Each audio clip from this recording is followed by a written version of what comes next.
the next presentation will be from Professor Fournier.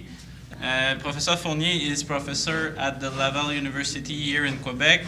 He is an expert in AAR and specifically ASR. He worked a lot at CADMET on SCMs and also on lots of other mechanisms. So, Professor Fournier. Thank you, Pierre-Luc. Thank you all to be here. It's more than 9:30 on a Sunday evening after a long day of meetings and so on. So what I'm going to talk to you about to finish this day is outdoor exposure site testing for preventing AAR in concrete. So, okay, if you've been here from the beginning of the session, you all know what is ASR, so I'm not going to repeat that. So it's a deleterious reaction that has been found in many, many countries around the world. So the first two presentations were dealing with the evaluation or condition assessment of existing concrete structures affected by ASR. Today I'm going to talk about preventing ASR in concrete. We know that we have three main ways to prevent ASR in concrete. Use non-reactive aggregate is always the best one, but sometimes it's not possible. We can limit the alkali content to a threshold value under which there will be no expansion, and we can use supplementary cementing materials and chemical admixtures to control ASR. Around the world, there are a number of specifications that exist in many countries. Most of those specifications will be segmented in different parts. The first part being determining the potential reactivity of concrete aggregates. This is a step-by-step approach using different types of different methods that will give you some answers, and at the end you can actually accept or refuse the aggregate or to use it in concrete with preventive actions. And in those specifications, normally now the more modern specifications, you will have two different types of approach to select your preventive actions. The first one being a prescriptive approach. That prescriptive approach will be based on a step-by-step engineering process to where you evaluate first the aggregate reactivity class, then you determine the level of risk of ASR. The preventive level will be established according to the type and the criticality of the structure, and then this will give you a list of possible preventive actions, and you will end up at the end in those specifications with a table like that will give you or suggest you to use, according to the different types of SCMs, a specific amount in your concrete mix design based on the risk level that you have in your concrete. So that was the prescriptive approach. The other approach is a performance approach where you will test the aggregate combination in mortar bar or concrete prism tests, and those tests will tell you how much of your fly ash, slag, silica fume you need to use with that aggregate combination. So it is and there has been a lot of work done for the last 5 decades where people have done parallel testing in the lab and in the field. The reason being that we want to validate the results of laboratory test methods that we use to see if they're good, if they actually predict properly what we see in the field, and to generate data to support the recommendations that we include in the specifications. So I'm going just in the next few slides give a summary to just summarize the main studies that have been done over the past decades dealing with outdoor exposure site testing. So it's quite far ago that our friends in South Africa started to evaluate in the field the effect of supplementary cementing materials to prevent ASR. In that case, it was silica fume with local aggregates from South Africa and blast furnace slag.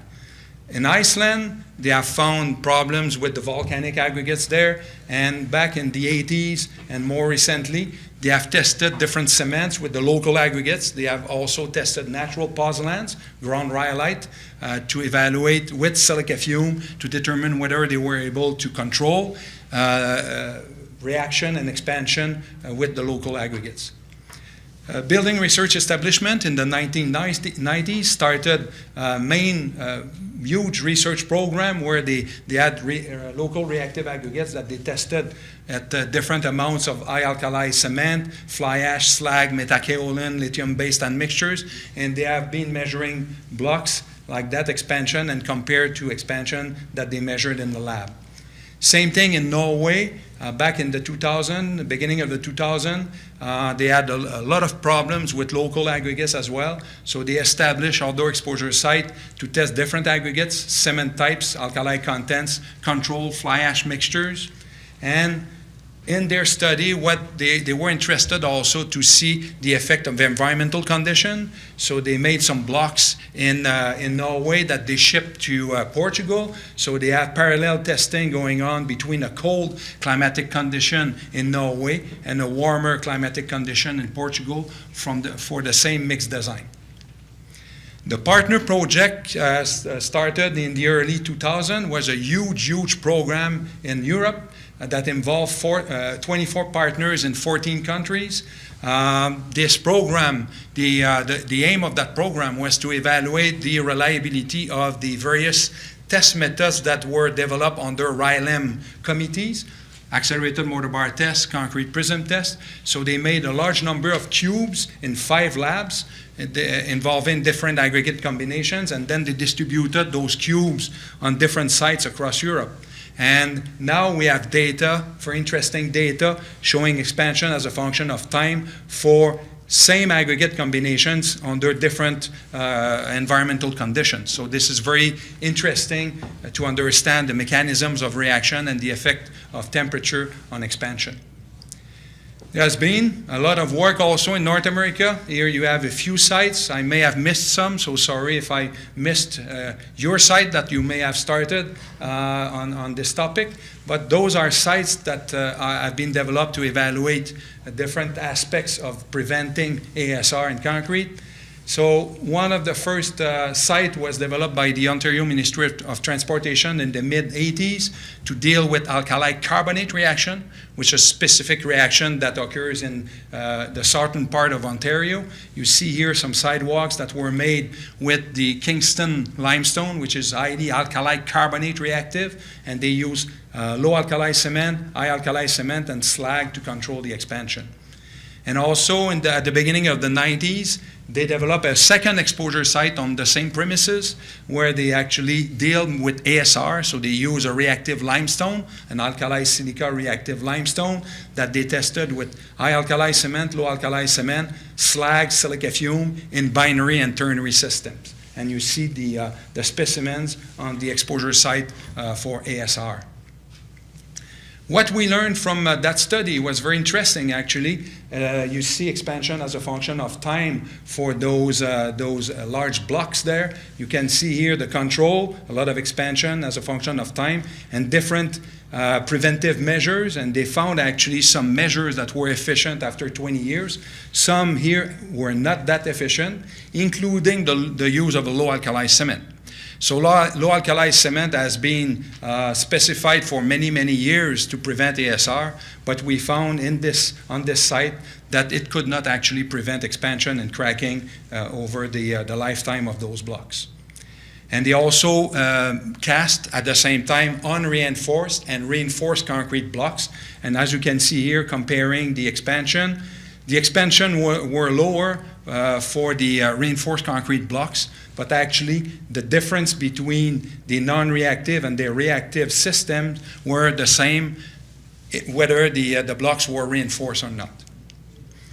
And those are pictures of the other exposure site. I don't have the time tonight to go through all the results, but basically there's a huge effort in progress right now across North America and in other parts of the world also, evaluating actually different environmental conditions, aggregate combinations, control high and low alkali cement, fly ash, slag, silica fume, metakaolin, lithium-based admixtures, binary and ternary systems. So this is work in progress, and we learn every year from monitoring those blocks.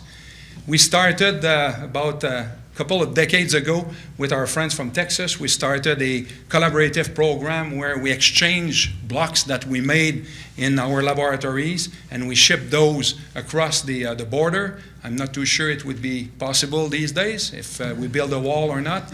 But anyway, as you can see here on this graph, you can see the expansion as a function of time for blocks made with highly reactive aggregates. Highly reactive aggregate here also with the Spratt and Sudbury. In Texas, everything happens much faster than in Ottawa in Canada. And you can see in Ottawa, it's about the same weather as we have here in Quebec City. So you see the amount of snow we have. So you will never have that in Texas. I think, Tano, you have never seen that in Texas, I'm sure. More recently, we, as part of a RILEM committee, we got a bunch of us, we got in Lisbon in Portugal. We shipped some aggregates from North America, the New Mexico aggregate, which is extremely reactive. We use a reactive aggregate from Norway and also from non-reactive aggregates from Portugal. And we made a bunch of blocks in that study and also lab specimens. Those specimens were then wrapped and shipped to different sites across Europe and North America. You can see the different sites where those cubes have been placed. And now we've been monitoring those cubes for the past 4 years. You can see here expansion as a function of time for the control extremely reactive aggregate from New Mexico. Not much difference between the different sites. It's so reactive that we don't necessarily see that much difference. But then this one here is a control reactive aggregate from Norway. You see that expansion is happening now in the warmer conditions in Texas and in Lisbon, but not necessarily in the colder environments. We have not seen an expansion with the fly ash mixtures yet.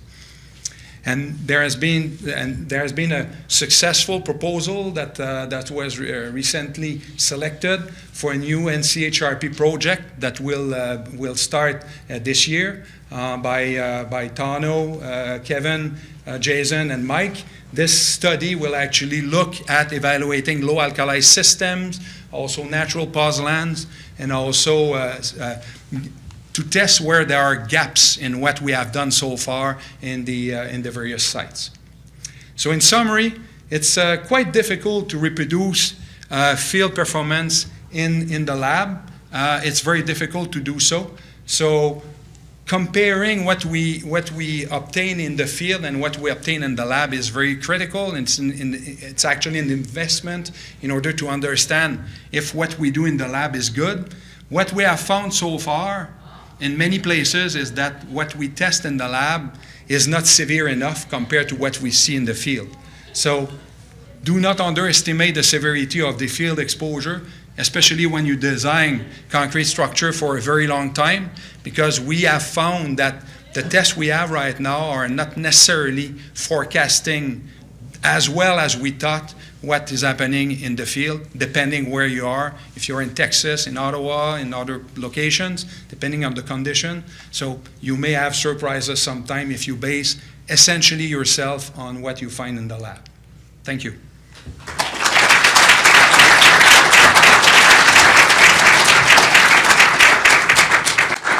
Benoit has been very good at catching up time, so we have time for questions.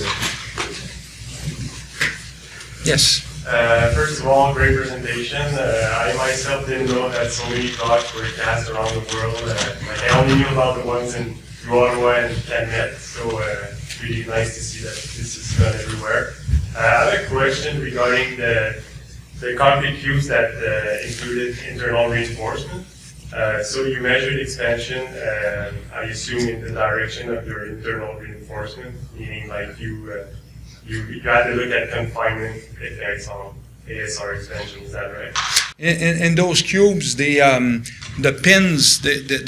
pins were embedded from the surface down to just about the level of the reinforcement. So actually, what you measure is also the expansion of the skin to some extent. So what I showed there in terms of expansion curve, showing that there is not necessarily much difference between the unreinforced and reinforced, may be a bit misleading considering that. Recover, basically, that's what you're saying? Yeah, Yeah, pretty much in that case, yes. And what was the difference? Like, it was like not even half, more than half. You can go and see. You see, it's not that different actually, and the same systems that failed here in unreinforced, they also failed in the reinforced. But it's more the skin part that was measured to generate that expansion. There were no strain gauges inside the cage, if you know what I mean. So that's why it's a bit misleading in a sense. But the cracking did appear on the cubes. Yeah. What time of the year? It's yeah. Normally, when we do the rule, when we do the monitoring of the cubes, we try to go at the same time every year. When the temperature is always around 23 plus or minus, and in cloudy days. So in Texas, Tano, I think you measure during early in the morning, or 7, 8 in the morning. yeah. And when the sun appears, then we try to stop measuring because there would be a huge impact. And also depending on the aggregate itself, with the coefficient of thermal expansion, the effect would be different also. So try to do that. Or if you want, you can measure at different time of the years, but then you will have a bumpy curve. But at the end, the global trend will show up. Yeah. More questions? Yeah. Benoit, you have mentioned very well that what we are actually doing in the lab do not necessarily represent what we measure in the field. So is this more about mitigation? So whenever we monitor cementing materials and try to understand what is the behavior of the system, or this is also applied for testing the aggregate itself? So do we have more a mitigation issue, or the tests we are using to detect the reactivity of the aggregate in the lab are not really effective? Yeah. It's a good question. I would say if you use the concrete prism test, in general, our experience has been that during the time of the test, which is about 1 year, in general, you will recognize the potential reactivity of most aggregates, except maybe some slowly reactive aggregates, like granitic type of material that may take longer to react. So to evaluate reactivity of aggregates, if you use a proper test, then it will work. The accelerated mortar bar test might be good or not, depending on the rock type. So that we can't conclude really. It depends on the rock type per se to decide whether the accelerated mortar bar test is good. The issue is more, and this is the problem we have with SCMs, is that the test use longer time, and during that period we have more alkali leaching from the test prisms, so it seems to impact more the testing we do for evaluating preventive actions than for evaluating the reactivity of aggregates.